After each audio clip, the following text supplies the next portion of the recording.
recordings. Hey, good morning, everybody, and welcome to Talking Niagara this morning. Hey, good morning, Mike. Special good morning to yourself, Mike. Okay, so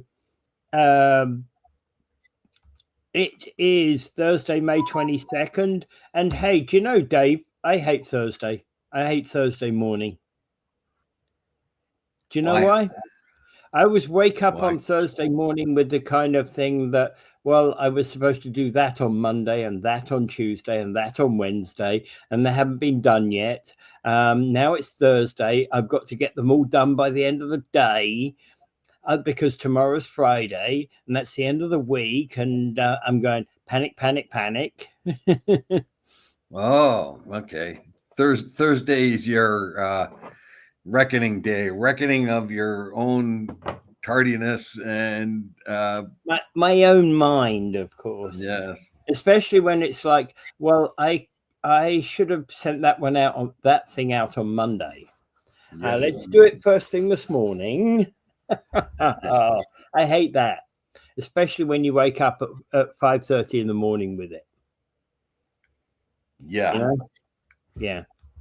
Okay, so Mike sent us something in relation to the Gales Centre and the contaminated land around there. Well, actually, I got it from Gary. Gary, okay. I got it from Gary a couple of days ago, and it's about the tour they're going to do on June 2nd. They're going to have certain officials and politicians take the tour of the Cyanamid lands there. And I'll read off what they wrote, and it is: the city of Niagara Falls dug up contaminated land to build the Gale Center. They chose to pile the contaminated soil and concrete on the property and leave it there in huge piles. The city now says they do not own this land. So how can they leave their contamination there to displace into the environment through the natural ravines and have been filled with cyanamid waste, and the water still drains directly into the Niagara River through paths A4 and A3 on the diagram provided. When the Thorold Stone Road extension was put in, instead of getting rid of the toxic waste properly, the region chose to pile the contaminated soil and concrete on property, and there are huge piles. These piles are located in an area where the toxins leak directly into the Niagara River via the Ontario Hydro Canal and path A3 and path C-1. So how can they just leave these piles here to drain the toxins into the environment? And I have to move on to the next one here. These piles are allowed to have the dust blown into the wind, and there is no screening, no tarps over the piles. Can there be any protection for the people living around this area from air-blown dust? The fencing in the front of the Gale Center is feeble and easily accessible for children. These properties have not been cleaned up at all. All they did was tear down the buildings and the railway tracks and walk away. Is there a way to put up fencing to prevent children from entering these properties, as there are many open furnace foundations that are very deep and filled with water? If anyone falls, they will not get out. The Niagara region allowed the contaminated soil from the roundabout on Victoria and Bridge to be put on the old railway corridor, which runs from 4th Avenue to Victoria Avenue. This is draining into people's yards, the Millocks rink, and directly over path drainage A4, Colts Creek, and Colts Falls. They are trying to make these piles of contaminated heavy metal soils into berms and leave them there. Why is the region and the city allowing the toxins to drain into and I have to go to the next one. I couldn't get the last few sentences, but anyway, and then we go on to 6. All the piles are located right on or over the drainage paths that drain directly into the river and the Ontario Hydro Canal.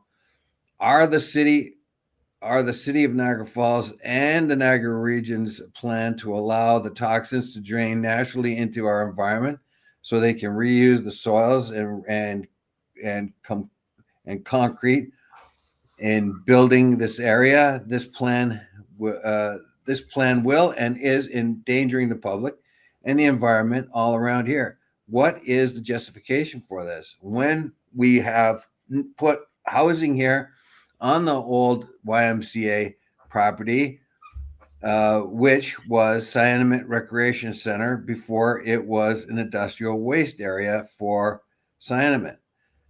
Number 7, Palmer Park has holes in the fence where it provides easy access to the property. This part is where the furnace foundation are and the open pits. Can these holes be fixed, please? And that's, I think, and then there's pictures. They sent pictures of the areas. Anyway, it also says, bottom picture is exactly where the end of the Thorlstone Road extension is.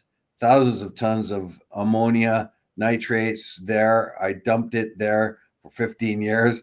I promise it will blow one day. Just needs to spark that plant, and so on and so forth. He goes on about all these different things and issues they're going to bring up. So here they bring this up periodically, and it seems to get ignored or put on the back pile. Oh yeah, for sure, it's all contaminated. The city says, but you know what? It's not our property, so nothing we can do about it. So what they're saying is, oh yeah, there's contaminated stuff there, and yeah, it's a danger to the people who live around there. But there's not much we can do about that, is there? Because it doesn't belong to us, that property. But meanwhile, we did put that contaminated land there. But now after we put it there, we're not responsible for it. Yeah. Well, in fact, I'm not entirely sure that the stuff that's on the edge of the rail thing came from there. And I'll tell you for why, because I watched trucks shipping it in from St. Catharines and dumping along the edge of the rail corridor. Okay. I wonder do you have any idea what they brought from St. Catharines? No, it just looks like, well, and the whole of last year, they were doing this on a regular basis. They were running it right along the rail system. I've noticed it today. It goes right up to the edge of the CN right up behind that CN property where the police are, the traffic police are, and it's been there for quite some time, but it was not brought in from Cyanamid land that I could tell. It was brought in on trucks that came from St. Catharines. I followed one of these trucks. I usually go Whirlpool Road to get to work anyway, and I followed one of these trucks actually, went off to St. Catharines, and I followed them back as well when I've come back from St. Catharines. So they were dumping, and they did nothing with the dump stuff that they dumped? Not to my knowledge, all of the stuff along the edge of the railway line is actually came from St. Catharines. Okay. Well, obviously they're talking about the other stuff that came out of the Gale Center. Yeah, I'm not disputing the stuff that came out of the Gale Center. Gale Center opened in 2010, I believe, right? May of 2010. Yeah. Yeah. Got completed. Sorry, it officially opened on June 27, 2010. Yeah. Yeah. So it's been 15 years. Right. Yeah. Okay. So we got ripped off too. Like they put a lousy roof on it and some other stuff. So Mike's adding, we need to need them to visually look at the rubber stamping and housing project surrounded by contaminants. You're talking about huge berm, and they were building on CM property. Yeah, absolutely, there is. Yes, that's huge berm. Yeah. And do you know where the soil? No, I don't know where it's coming from. I just know they were bringing it in. They were getting off at Welland Avenue, and they go left on Welland and then left on Berryman. I wonder if they're taking contaminated land out of there. So, well, we already got this contaminated dump over there in Niagara. Maybe we could take some of our industrial land. You know, if they're coming around Berryman, that's all industrial areas. Maybe they're dumping some of their industrial waste here. Yeah, Berryman, as everybody knows, has got industrial waste on it. Yeah, I don't know, but that from there, I don't know. And I do know I've seen the trucks come the other way. Right? What was the name of the trucks? You know, to be quite, they were just aggregate trucks. You know. Yeah. Did they have city sign on them? Did they no, they're private contractors. Okay. I doubt they even know what they're hauling. Probably not, which makes me kind of wondering. Well, somebody in St. Catharines says, well, there's contaminated land over there in Niagara. They won't care if we dump some more contaminated stuff over there. And what is that berm for anyway? Is that really? I wondered, is that actually to try and shield those on the train from seeing the homeless encampment? Oh, I doubt it. But I doubt it, because I mean, you'd be putting a berm up just about here and there and everywhere. Yeah, I know. Yeah, but you get what I don't know what the berm is there for. You know, I'm confused about. I think it's just a pile of stuff, and they just piled it there. Yeah. Yeah, exactly. I think they're just getting rid of. I just think they're getting rid of stuff. Yeah, and he's saying it's for hiding contamination. Yes, it might be in part. I suppose what you can do is you put the contaminated soil underneath, and then you put uncontaminated soil on the top. Yeah, I wouldn't doubt that.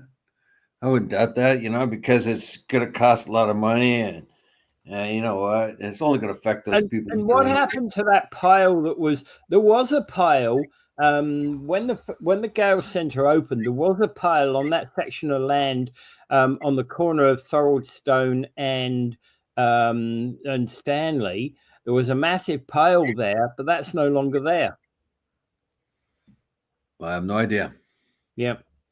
You know, the trouble is, you know, there was supposed to have been moved and supposed to have been processed. Well, I have no idea. Yeah.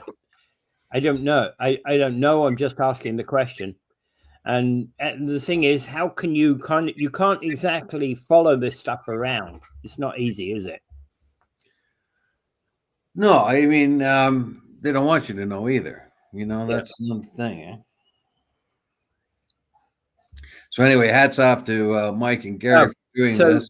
So Mike is saying that on June 2nd. Okay. That pile, they moved it to a different spot on Sian Midland. Okay. Apparently. Because aside from the fact that the whole area needs cleaning up, you know, some of those we need to be starting to put some. Well, and Mike's going to disagree with me, but I think we need a Walmart in that plot of land next to the park, next to the baseball ground. A Walmart. A Walmart, yeah. Well, we need something down this end of town. A Walmart. We need a shopping mall there. Oh, well, you know what? All the shopping was downtown until about 1972 I know. and then it all moved out. And we got nothing down here now anymore. No, you don't. But there's been resistance to Queen Street Mall, and I think there was that guy Mordecai, whatever his name was. He was trying to develop it, and before that, they were looking at the kind of thing they did in Charlestown and stuff. So we really haven't had much of a vision for downtown, and we've kind of given up on it. You're going to get a couple of bars there and the post office, and that's all you're going to end up with. Or we're going to get the Hatch building and students and stuff like that. But I think maybe if they do start building dorms and stuff, they may then begin to build some kind of stores or something like that. But probably more likely they'll have an express bus out to Niagara Square. Well, the problem here is, you see, you go look at, we're 100,000 people here in Niagara Falls. We have one Walmart. You go to St. Catharines, which is 150,000. They have 3 by comparison. Not that I'm, and not one of them's built on contaminated land. So you want to build a Walmart on contaminated land? Oh, way to go, Peter! A nice one there, buddy. Yeah. Well, that's the thing I do have a problem with. But yeah, and we're down to 1 Canadian Tire now. we really are in the Hicksville here. Yeah. 1 Canadian Tire, 1 Plaza. We do have a Walmart, but I suppose it's it's only for one. The people down for the people down in the city, in the downtown, if they don't have a car, they can't get to Walmart. Bus. Yeah, I'll repeat: if they don't have a car, they don't get to Walmart. Bus takes forever. Okay, well, it's time to start the Walmart. And Mike is right. The city is not meant to be 100,000 plus yet, but it's 100,000 plus right now. And it's going to get bigger. We know that all the time, and it's going to get bigger. Yes.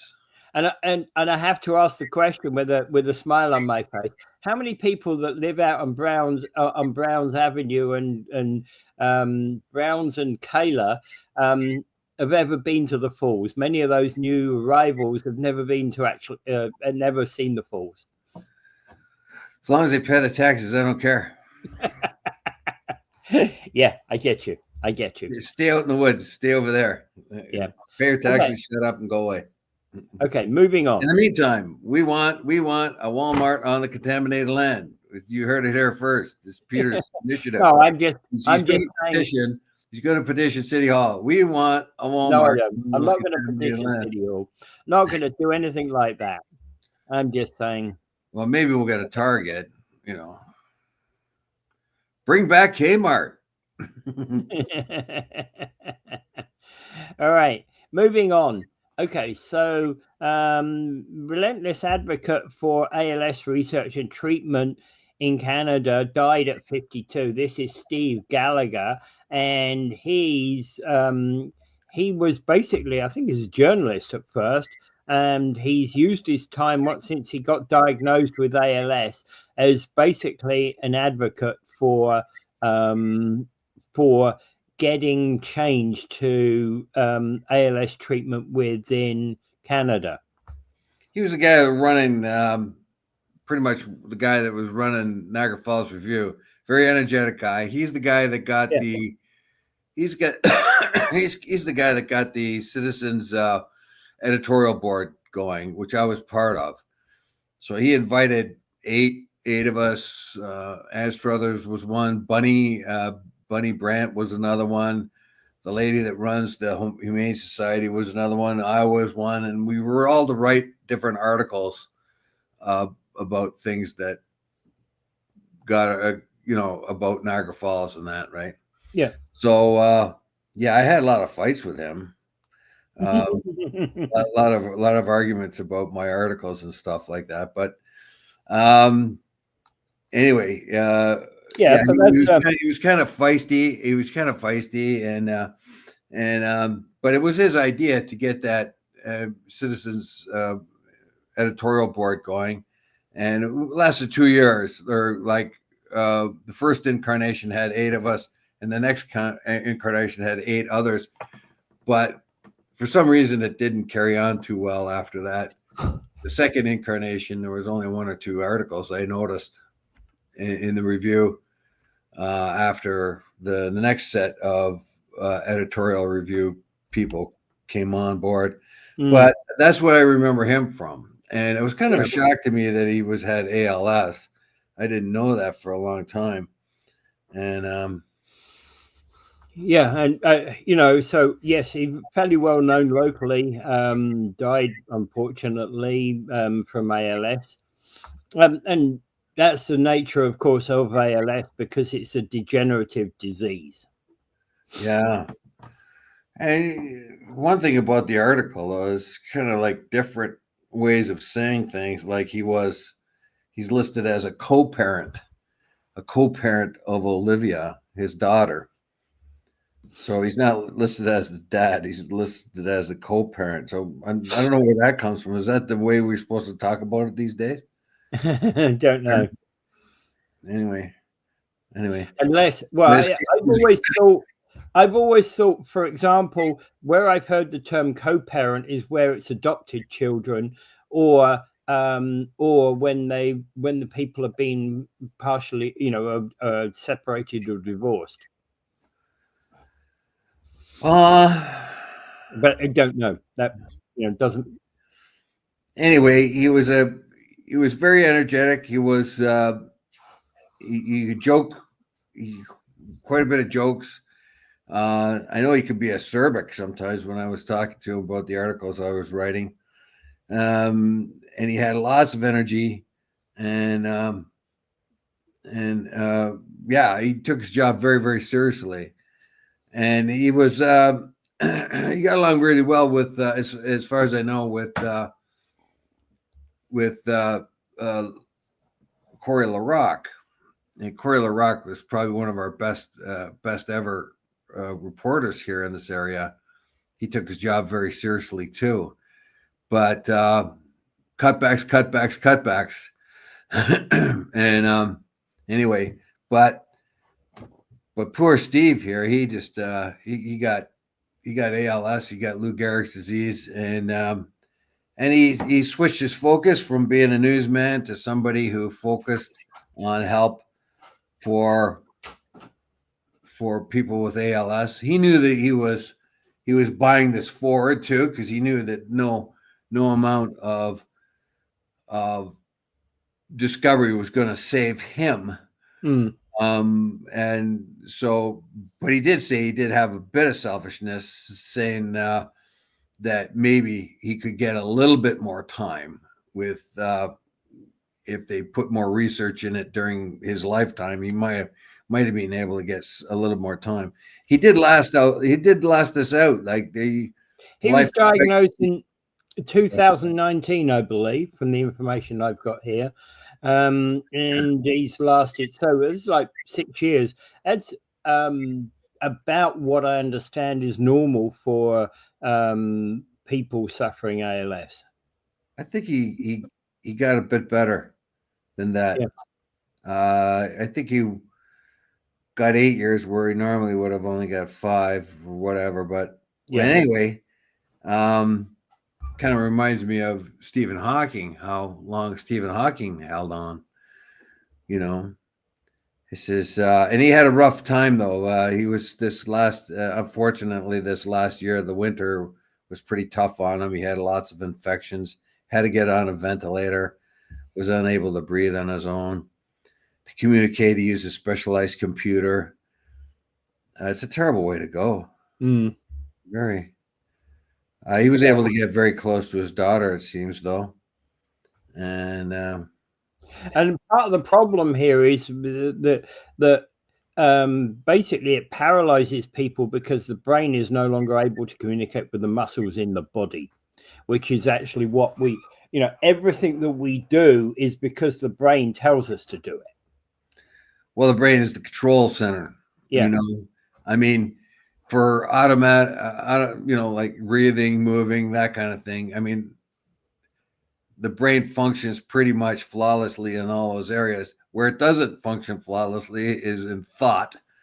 As we could see the big orangutan south of the border there, we could see that there's a problem with the brain there. But,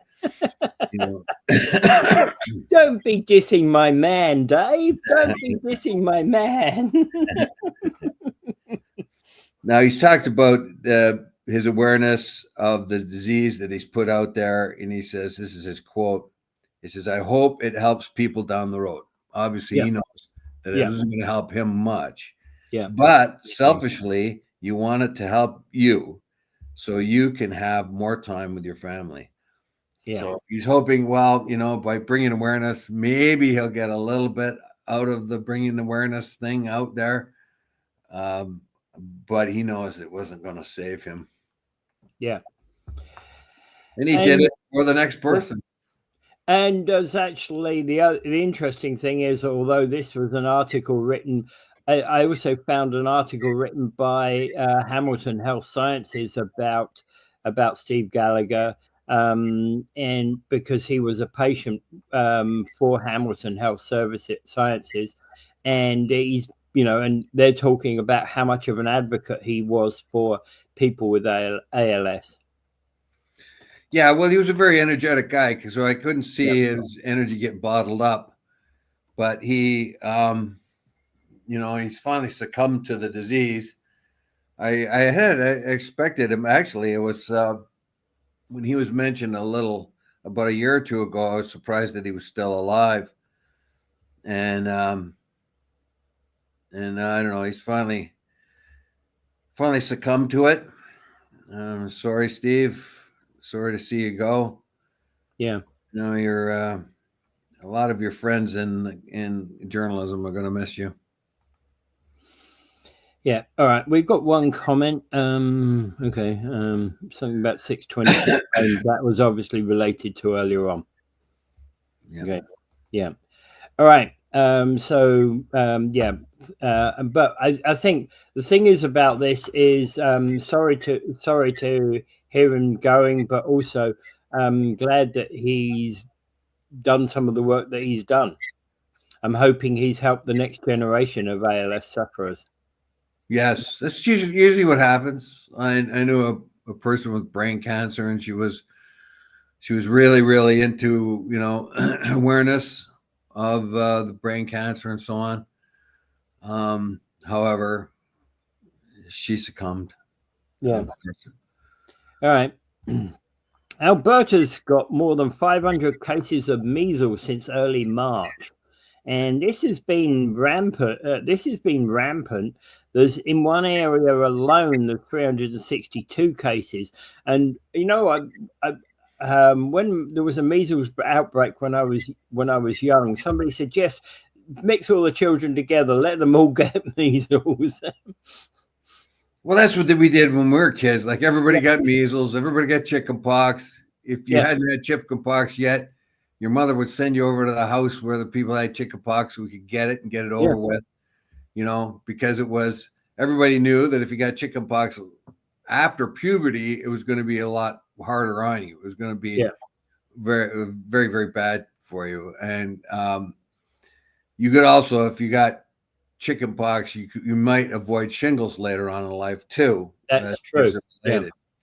Yeah. So what you wanted to do, your parents wanted you to get all those. They wanted you to get what we used to call them German measles back then. We call them it's called rubella now, or just measles. We used to call them German measles for some reason. I don't know. Yeah. So you wanted to get German measles. You wanted to get chickenpox. You wanted to get whooping cough.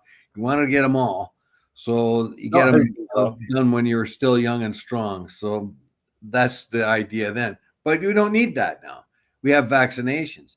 And the fact that you're getting some pretty egregious cases of measles is the fact that people are not getting their kids vaccinated. They have this fear of vaccinations. And that's caused measles and chickenpox and other things to pop up again. And things like polio too. So polio has almost been eradicated. It was eradicated. Right? The return of polio is, the return of polio is purely and simply because people haven't been vaccinating. Yes, and vaccinations hasn't gone totally worldwide either. So there was always little areas where polio survived. There were small pockets. But those small pockets were mainly, until recently, they were mainly limited to, to very poor countries. And tuberculosis too. So basically there is this fear of vaccinations, and unfortunately, I remember talking to a professional, a healthcare professional, that was terrified of vaccinations. And years ago, this would be about over 20 years ago, was telling me how bad vaccinations were and how, they caused this and that. Well, they had drank the Kool-Aid that came out of incomplete and poor research that said vaccinations cause autism and other disorders. Well, you might have reservations about the RMNI, where the COVID vaccinations, because they're brand new. They're a different kind. They're RMNA. Oh shoot. You know what you're saying? I don't remember what the term is. Yeah. So you might have serious reservations about them because it's brand new, but these other ones are tried and true vaccinations, the very old-fashioned kind, where they use the virus itself, dead versions of the virus. They inject you with that, or weak versions of the virus, so that it kicks in your immune system, and your immune system can recognize it. So they aren't the same kind of vaccinations, but this whole idea that vaccinations cause the type of virus. The type of vaccination you're talking about is mRNA. mRNA, yeah. And I was going RMNA, yeah, that's a different platform. And personally, I don't think there's anything wrong with it. But the same principle applies whether you're getting an mRNA virus or a mRNA vaccine or a traditional one. The mRNA one is supposed to make your DNA more immune. Yeah, well, these older ones that have been used for generations, and for some reason there is a resistance or fear of them. Yeah, when there is no scientific evidence that people should be afraid of. Yeah, the thing was, and a lot of these vaccinations have been around. Hundreds of millions of kids have had these vaccinations worldwide, which is why largely diseases like, the measles, mumps, and rubella have been, largely eradicated from most of the population of the world. Well, they're all coming back because people aren't getting. You need you need to maintain herd immunity too, which means you have to have vaccination. The reason why COVID isn't damaging us as much as it did before is because we have a certain amount of herd immunity. Just like the common cold or the flu, it can't do a whole lot of damage to us as much as it does. It did. It's on the scene. Its danger is gone. Yeah, it's still killing one or two people here and there, but statistically, it's minor now.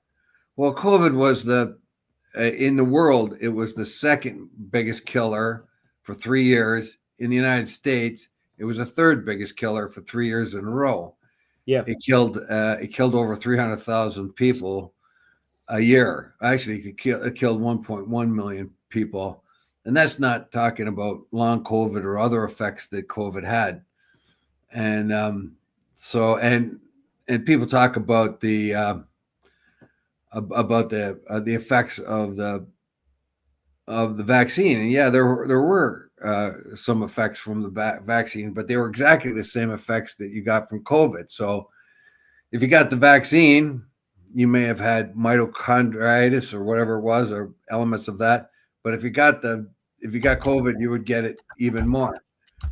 The idea was, do you give it to young people because they were going to survive it anyway? Mitochondritis.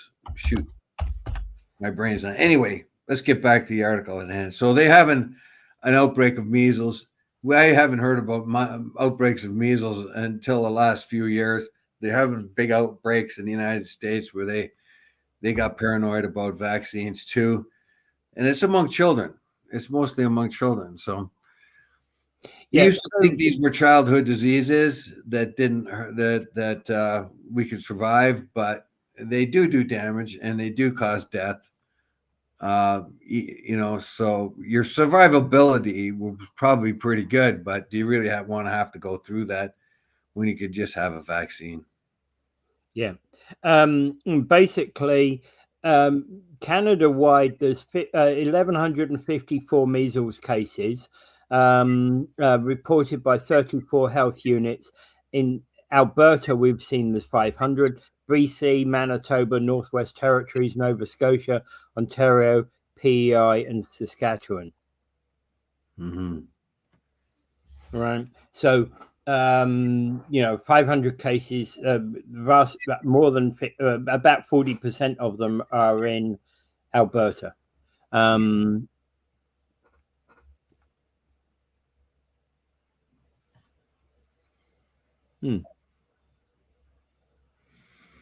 So there you go. What else we got then? Yeah. All right. So moving on. Okay. So hang on a minute. Mike put a. Okay. Yep. Good morning. Good morning, Chris. Yeah.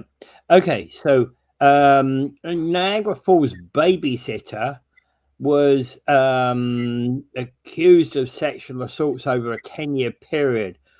This individual, pedophile, has been assaulting this young child. You know, she's 16 in 2024. So between 2014 and 2024, he was assaulting this girl.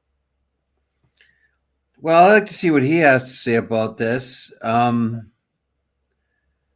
don't doubt it, but I mean, this could ruin the guy, particularly if she misinterpreted something. You know, I don't know. You have to be very, very careful with this. And they even put the guy's name, Nigel Kovacs, had a baby, has babysat other children, and there may be more victims. So I hope they're very, very clear what they have, because Nigel Kovacs' life is just ruined. If he is a pedophile, then he needs treatment, and he has to, you know. But if I hope they got that right, because Nigel Kovacs' life is just ruined. Now, if he is a pedophile, he has to seek treatment. Maybe put a collar on his foot or something, whatever. Stay away from children, whatever he has been doing. It's kind of odd to have a male babysitter, though, isn't it? Yeah, it is very unusual. Very unusual. I had the job of babysitter. My girlfriend had she looked after 3 children and a family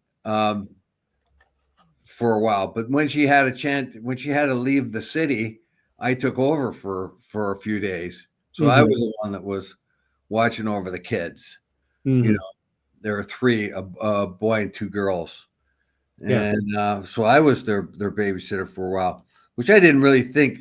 Nowadays, I would think that's odd, but back then I didn't think one bit about it. You were taking over from your girlfriend who was doing the job, you know. Yeah. You know, there was, it wasn't a job that I sought out.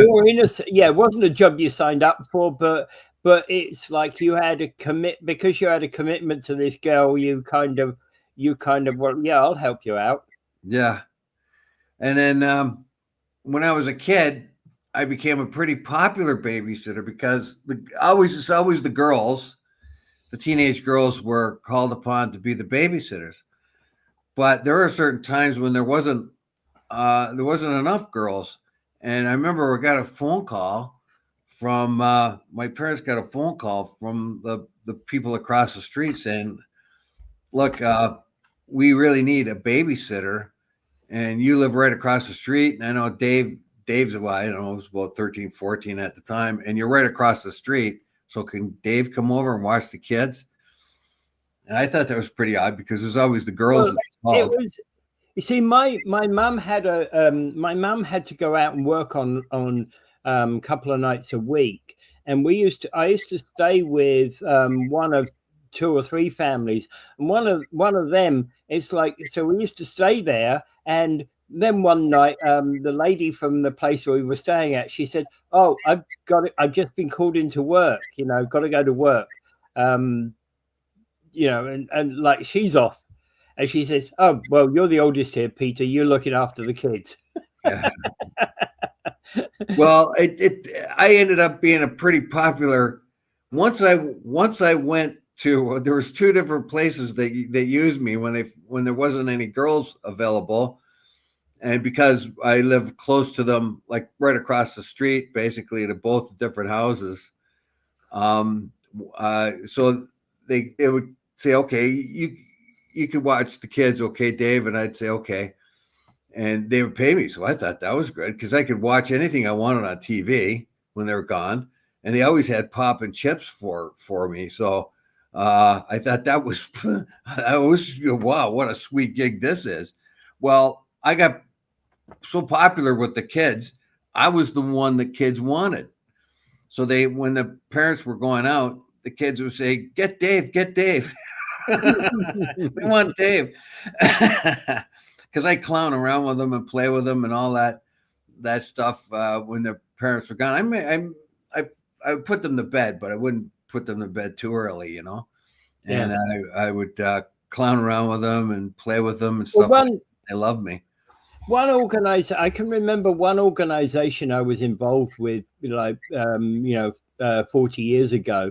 They used to, in order that mothers could get out and take part in the group, somebody else within the group they'd often assign a babysitter within the group, and most often the husband of the woman would go and do it. They'd alternate, but every once in a while they'd both want to be at the meeting. Yes. So there you have it. Yeah. Yeah. Well, and somebody used to do it,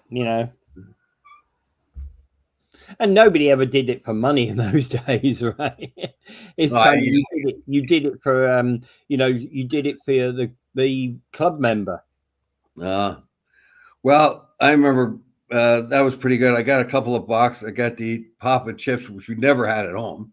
Never had pop and chips or candies or anything like that at home. And so I got they left those things out for the babysitter. So I get to eat chips and drink pop and hang out with these kids. And all I had to do was goof around with them, play games with them for a while, send them to bed, and then I could watch anything I wanted to watch on TV. Because in those days you had one TV, and the old man, he was the boss, and he watched what he wanted to watch. Come on, Dad, you watching the news again? Well, it is 10 o'clock day. Yeah, well, yeah, but anyway, so that's why, and yeah, that's a long walk around the story. They put this guy's name in the paper, and I sure hope they know what they're doing. I hope they are absolutely convinced this guy is guilty of what he has done and what he's accused of being done. Get him in treatment as fast as you can. I mean, he's 31 years old. You would think that, I don't know, maybe it's too late for him, but once they put his name in the paper as a molester, he's ruined now. Yeah. Oh, yeah. So, right. If he deserves it, if he happens to be that person, then it's a wise thing to put his name in the paper so that people can, I recognize that name. So I don't want that person in and around the schoolyard or something like that. But yeah, I just hope they know exactly what they're doing. Okay. Yeah. Agree. Okay. So, do you have a Bell mobile phone? No. Okay. So you wouldn't have been one of these that yesterday, there was about 130,000 Bell mobility users in Ontario and Quebec reported widespread outage of the network yesterday.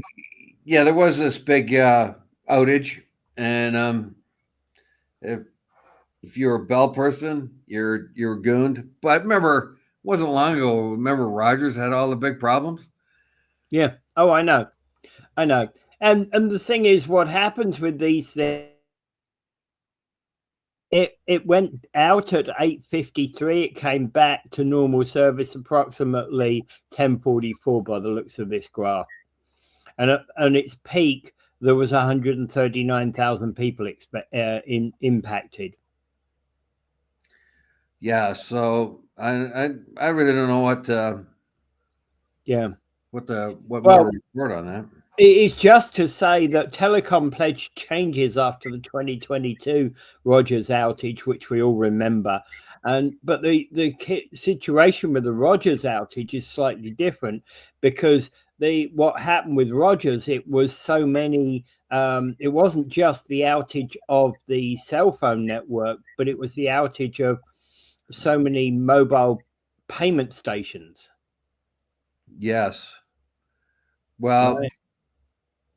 I know. So payments failed, basically. Look, all I got to say, if you're dumb enough to use Bell, then you got what you deserved. The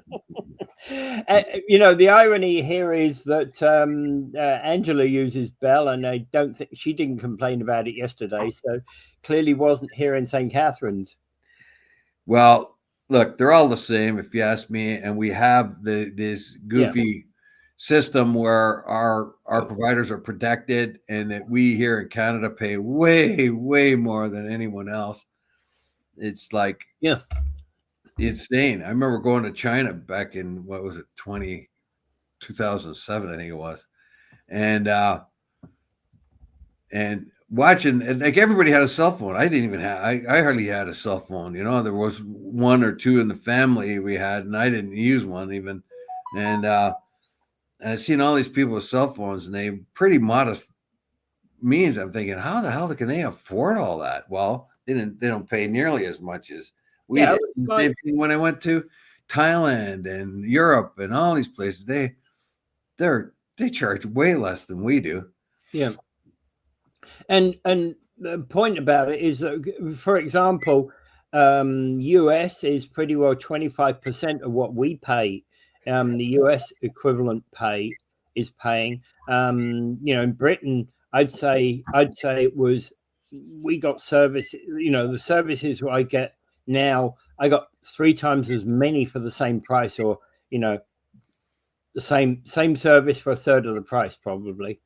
Yeah, so they protect. They let, I think, 5 companies monopolize the mobile service here, and their argument is, if you want that mobile service to take in the vast empty areas of Canada, if you want some service in those areas, you're going to have to pay us more.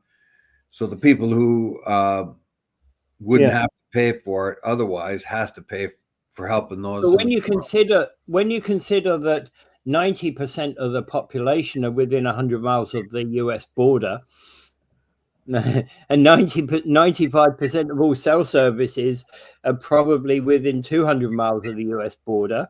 I think about 40% of the population of Canada is in Southern Ontario. Probably. Yeah, seriously. I think about, at least, I think it's about 40%. Like, if you draw a line around from Barrie or just north of Barrie and just cut it right over to Ottawa, and everything from that line south, in Southern Ontario, I think it adds up to 30 or 40% of the whole Canadian population. Yeah, just in Southern Ontario. Yeah, I can believe that. Yeah. With another 15 to 20%, if you continue that line through Quebec.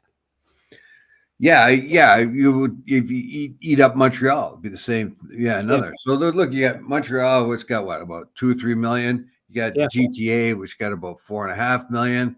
You got the rest of Southern Ontario, that's got probably another 2 million.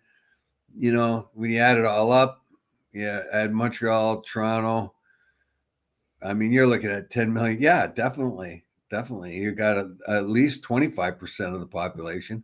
Yeah, there you go. Yeah. All right. Anyway, so and the irony here is that 25% of the population is paying for the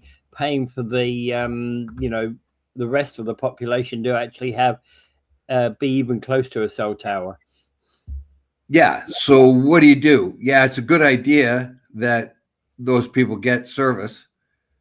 You got to think there's a better way. But in the meantime, if that's what we got to do, that's what we got to do. I mean, I don't want to cut people off the service. I'm a bit of a cynic. Part of the problem here is that I know that Bell, Rogers, TELUS are all talking to one another, and they're colluding on price.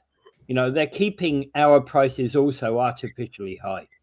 Well, they're all got in the same room, and Roger says, "Well, look, and I stuck it to them last year. It's your turn to stick it to them. You do have the shutout. You have the shutdown this year, okay? All right, Bell, it's your turn."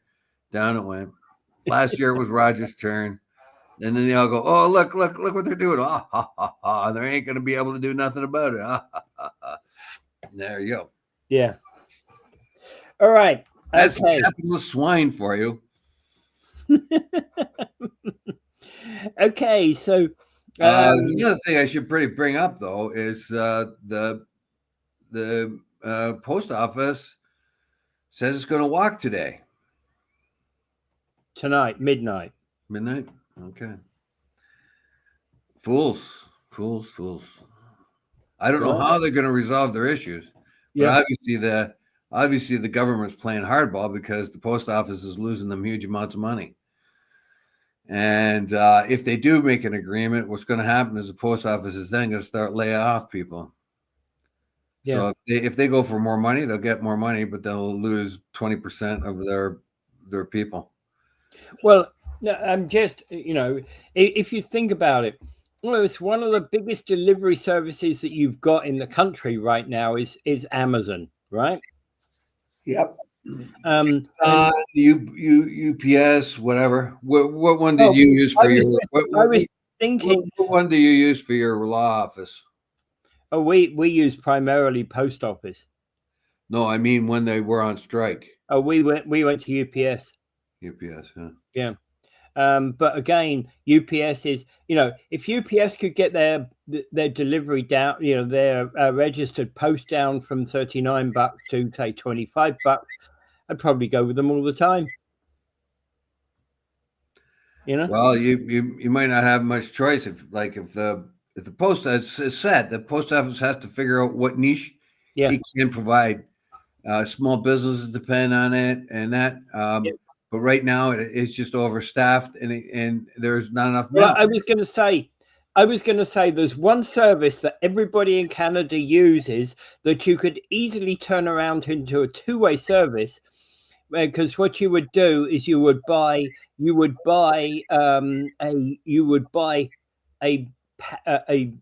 what do you call it, a sticker. One of them, yeah, one you'd of them. Buy a sticker online, and you stick it to your letter.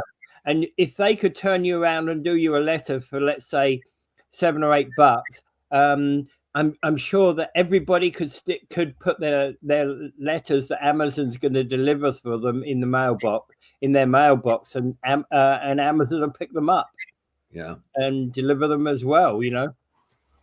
Because those guys got nationwide delivery, and they're damn fast. There you go. Well. Post office got to be very, very careful here. Yeah. One of the things they want is employment security. And they're in a situation right now where the Canada Post is losing in huge amounts of money because it's not making money on letters or packages or anything else like that. Yeah. It has to streamline, find out what niches that are particularly important to the Canadian public, like small businesses and things of that kind. Deliver whatever they can deliver, and they're going to have to reduce their staff, evidently, unless they can drop some market. They need some marketing where they can compete better with the courier services so they can keep their people on. And their people have to be willing to be trained. Like, I'm a letter carrier. Well, not anymore, you're not. we're going to have to do something different. But I like being a letter carrier. Well, we don't have a job for it if you want to be a letter carrier. Maybe you could drive the truck and drop some parcels off, but they're going to have to be very, very flexible here. They're going to have Canada Post and the unions are going to have to work together to kind of reinvent themselves to stay relevant. And I don't want any one of them to lose a job at all. No, neither do I. But I can't see the post office as it exists for them to carry that many people. And I mean, I've suffered layoffs my whole life on and off with different places that lay off or get rid of their contractors or whatever because of cutbacks. So they're going to have to try to find a way of reinventing themselves. The post office, obviously, the Canadian government obviously is not going to, nowadays with the huge debts that we carry, you think the post office is going to say, oh, well, they had to throw $1 billion into the post office to keep it above water in the last couple of years. So you think they're going to keep doing that? I don't think so. Yeah. They have to stay relevant, and I think there's always going to be a place for Canada Post or a national post office. I mean, it's essential for the communications. And like I say, if you can keep the prices down for small businesses, that would be a great boon. Yeah. All right. Okay. So one final thing we got there is Alberta separatists kind of are really kind of wanting to, keep Polyev, give Polyev kind of a bit of a, they say hold his feet into the fire on Alberta on his by-election. Hasn't even been announced yet as to when the by-election is going to happen. We haven't even got an active parliament yet until next week. Right? So, and the separatists are kind of digging already at Pierre Poilievre. Leave the guy alone. Yeah, let's look. Poilievre probably learned some pretty valuable lessons. He did. He's not going to be. He's a pretty good organizer. He's got his party all together back again. He organized 300,000 more people into the Conservative Party, and if it wasn't for the supreme leader in the south of our border, kind of making threats towards our country, the Conservatives would be ruling Canada right now. They would have had their turn in Parliament. However, the big orangutan made that impossible for the Conservatives. So they're going to have to wait their turn again for a farther. And I think probably Poilievre, having learned quite a bit during this last election, is probably the man to continue to lead that party. He's a career politician. I'll disagree with you on that, but I'm not a conservative either. So, well, I'm not a conservative either, but I think he's done a pretty good job, except that he, like other parties, like in Australia and other places, they jumped on that populist bandwagon that Trump had so much success with, but it didn't work up here, particularly when that big orangutan starts to threaten our country. Then you look like you're part of the MAGA unit, the CAGA unit. How many? So there were 79 candidates in his riding in the general election. How many people are going to be standing in Battle River Crowfoot when the by-election is announced? I no idea. I doubt if there'd be that many. But the whole idea, I heard this business about they gerrymandered the ridings so that he would lose. Well, if they were gerrymandering the ridings, why did they gerrymander Vince Badaway right out of his riding? Yeah. So that doesn't really make any sense. Like if they were doing gerrymandering, they gerrymandered their own guy right out of a 10-year stint in Parliament. Yeah. Absolutely. I don't see that myself. Yeah. All right. But hey, he's going to get the thing is, whatever he's going to get a rough riding anyway, because there's going to be people that won't like him.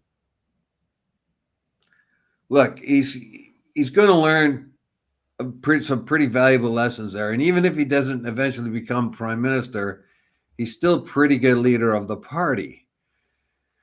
And he's had one of the most brutal setbacks that anyone could have. He was going to be the prime minister in January. There was no doubt about it. He was going to be the prime minister, and the Liberals were going to be completely eviscerated.